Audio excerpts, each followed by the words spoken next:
Hi guys, চলে এলাম Puri part 2 vlog নিয়ে। পার্ট 1-এ তোমাদেরকে পুরী ঘুরিয়ে দেখিয়েছি, আর পার্ট 2-তে নিয়ে চলে এসেছি খাওয়ার দাওয়ারের ভিডিও। কোথায় কোথায় খেয়েছি, কী কী খেয়েছি, আর সেই খাবারগুলো কেমন, সবটা এই ভিডিওতে তোমাদের সাথে শেয়ার করব। তো চলো ভিডিওটা শুরু করা যাক।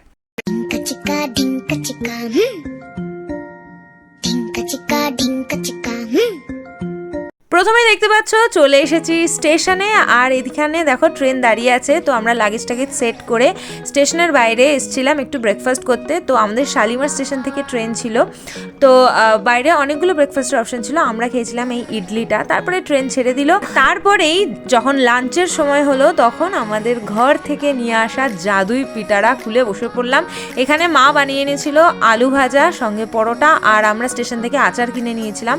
একটু সন্ধ্যা হতে আমরা নিয়ে বসে পড়েছি বাপুজি কেক আর র চা। বাপুজি কেকটাও বাড়ি থেকেই নিয়ে গেছিলাম। এই করতে করতে রাতের বেলায় পৌঁছে গেলাম পুরী। আর পুরী পৌঁছে এখানে তোমাদেরকে একটু বিচটা দেখিয়েছি। এত নড়ে নড়ে যাচ্ছিলো ক্যামেরাটা, তার জন্য সরি, বাট আমি ভীষণ এনজয় করছিলাম, কারণ অনেকদিন বাদে সমুদ্র দেখতে পেয়েছি, আর সমুদ্র আমার কিন্তু ভীষণ পছন্দের। তো সেদিনকে পৌঁছে রাতে জাস্ট কোনো রকমে অল্প একটু খেয়ে শুয়ে পড়েছি। তো চলো নেক্সট ডেতে দেখা হচ্ছে। আমরা যেদিনকে পুরী পৌঁছেছিলাম তার পরের দিন সকাল 10টা পর্যন্ত মোটামুটি মুষলধারে বৃষ্টি পড়ছিল। তো আমরা যেহেতু শ্রীগুরু আশ্রমে ছিলাম, তো শ্রীগুরু আশ্রম থেকে জাস্ট বেরিয়েই একটা দোকান ছিল, সেইখানেই ব্রেকফাস্ট করেছিলাম। তো পুরীতে কিন্তু ব্রেকফাস্ট অপশন হিসেবে তোমরা মোটামুটি অনেক জায়গাতেই এরকম উপমা প্ল্যাটার পেয়ে যাবে। 30 টাকা মতন দাম নেয়। তো সেখানে উপমা থাকে, আর বড়া থাকে, তার উপরে সামোসা থাকে, এবং সব কিছুর ওপর দিয়ে একটা সাম্বার ডাল ওরা সার্ভ করে থাকে।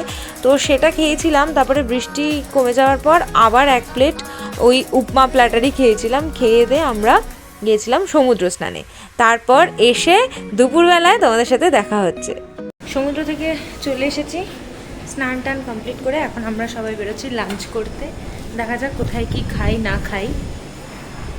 পুরীতে এসে আমার খুব ইচ্ছা হয়েছিল একটু মাছ খাবো। তো স্বর্গদ্বারের কাছেই ভারত সেবাশ্রমের পাশে এই দাদা বৌদি রেস্টুরেন্টে আমরা গেছিলাম। তো এখানে মেনু কার্ডটা তোমাদের সাথে শেয়ার করতে করতে বলি, আমি নিয়েছিলাম পমফ্রেট থালি, যার প্রাইস ছিল 270। মা নিয়েছিল এগ থালি, যেটার প্রাইস ছিল 140, আর বাবা নিয়েছিল একটা ভেজ থালি, যেটার প্রাইস ছিল 120 টাকা। আচ্ছা, এখানে সেদিন থালিতে ছিল ভাত, ডাল, আলু পোস্তর তরকারি, আলু ভেন্ডির তরকারি, ফিশ থালিতে ফিশ, এগ থালিতে এগ, আর এছাড়া বেগুন ভাজা, আর শেষ পাতে চাটনি, পাঁপড়, আর একটা করে রসগোল্লা।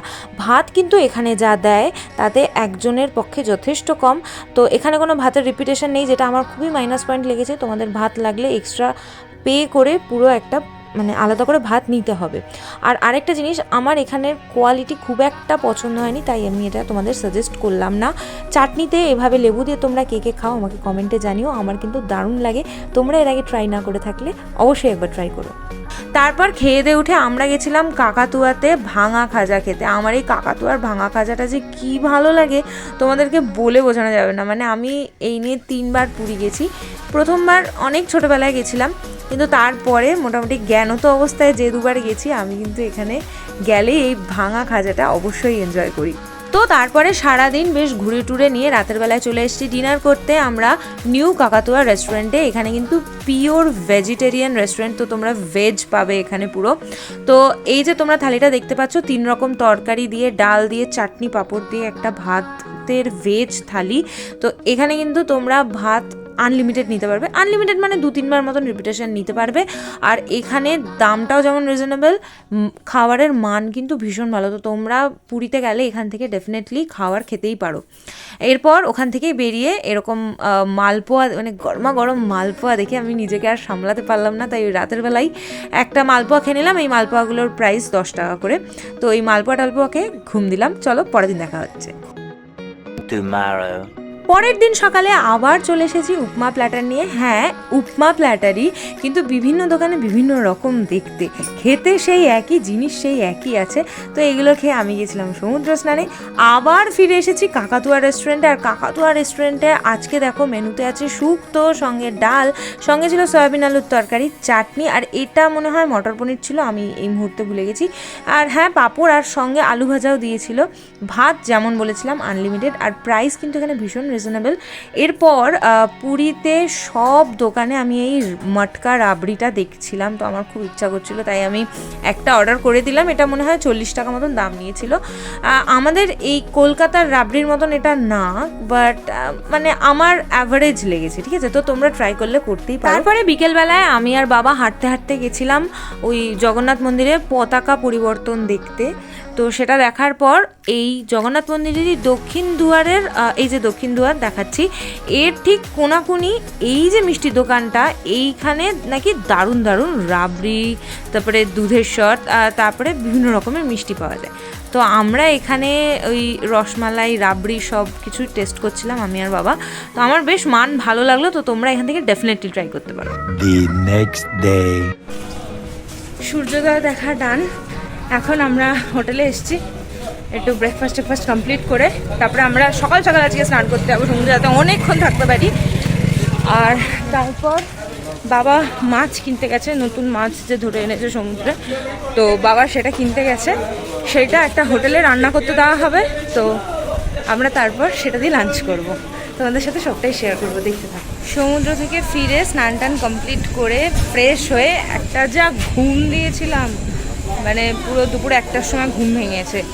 তারপর এই যে এইখানে আমি রেস্টুরেন্টটা দেখিয়ে দিলাম, এটা বেশ খানিকটা ভেতরের দিকে, স্বর্গদ্বারের রাস্তা থেকে সোজা হেঁটে আসে একটু ভেতরের দিকে এই রেস্টুরেন্ট, এই হোটেলটা তোমরা পেয়ে যাবে।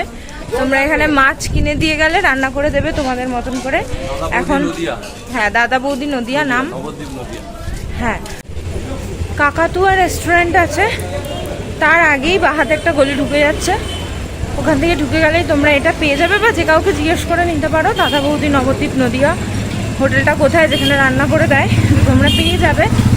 আমরা আজকে দিয়েছিলাম গুরজালি মাছ নিয়েছিলাম, আর ভাত করতে দিয়েছিলাম, সবটাই কিনে দিতে হয়েছে, চালও কিনে দিতেই হয়েছে। তো বানিয়ে দিয়েছে, আমরা একটু হালকা পাতলার মধ্যে বানাতে বলেছিলাম, এই কদিন প্রচুর বাইরে খাওয়া হয়েছে। দেখা যাক কীরকম কী করেছে, সেটা তো হোটেলে গিয়েই জানতে পারবো। এই যে খাবার নিয়ে নিয়েছি প্যাক করে। তো তোমাদেরকে তো অ্যাড্রেসটা ডিটেলসে বলেই দিলাম। তো আমি হলপ করে বলতে পারি এখানে গেলে তোমরা কিন্তু ঠকবে না, তার কারণ এরকম কালো জিরে কাঁচা লঙ্কা দিয়ে একটু পাতলা করে মাছের ঝোল, এটা কিন্তু সবাই বানাতে পারে না। এটা এত সুন্দর ওনারা বানিয়েছিলেন, আর মাছের স্বাদটাও একদম মানে খুব সুন্দর হয়েছিল। এটা আমার তো ভীষণ পছন্দ হয়েছে, তাই আমি তোমাদেরকে একদম পার্সোনালি রেকমেন্ড করে দিচ্ছি এই দোকানটা। অবশ্যই পুরী গেলে এখান থেকে রান্না করে খেও। আচ্ছা, এই দেখো, তোমাদের সাথে কথা বলতে বলতে কিন্তু আমাদের পুরী ঘোরা শেষ। সব কিছু প্যাকিং করে আমরা ট্রেনে উঠে পড়েছি। আর আমরা সকালবেলা বেরানোর সময় নিউ কাকাতুয়া রেস্টুরেন্ট থেকে আলুর পরোটা নিয়ে এসেছিলাম, সেটা ভিডিও করে ওঠা হয়নি। আর সঙ্গে একটা এগ থালি আমরা ট্রেনেই অর্ডার দিয়েছিলাম। মেনুতে ছিল জিরা রাইস, ডাল, তরকারি, 2টো এগ, সোনপাপড়ি, পাঁপড় আর 2 পিস মতন রুটি ছিল। তোমাদেরকে একটা জিনিস বলে রাখি, সবাই কাকাতুয়া বা নরসিংহ থেকে হয়তো খাজা খাও, একবার গেলে টেস্ট অ্যান্ড টুইস্ট থেকেও খাজা ট্রাই করে দেখো। আমরা ওখান থেকে খেয়েছিলাম, তাই তোমাদেরকেও রেকমেন্ড করলাম। এরপর ট্রেনে একটু ঘুগনি আর একটু ঝালমুড়ি খেয়ে সেদিনের মতন বাড়ি চলে এসেছি। ট্রেন অনেক লেট করেছিল, বাড়ি আসতেও অনেকটা লেট হয়ে গেছিলো, তোমরা আগের ব্লগেই দেখে নিয়েছো। তো যাই হোক, ব্লগটা কেমন লাগলো আমাকে অবশ্যই কমেন্টে জানিও। ভালো লাগলে একটা লাইক করো, শেয়ার করতে পারো, আর চ্যানেলটা অবশ্যই সাবস্ক্রাইব করে দিও। ওকে, বাই।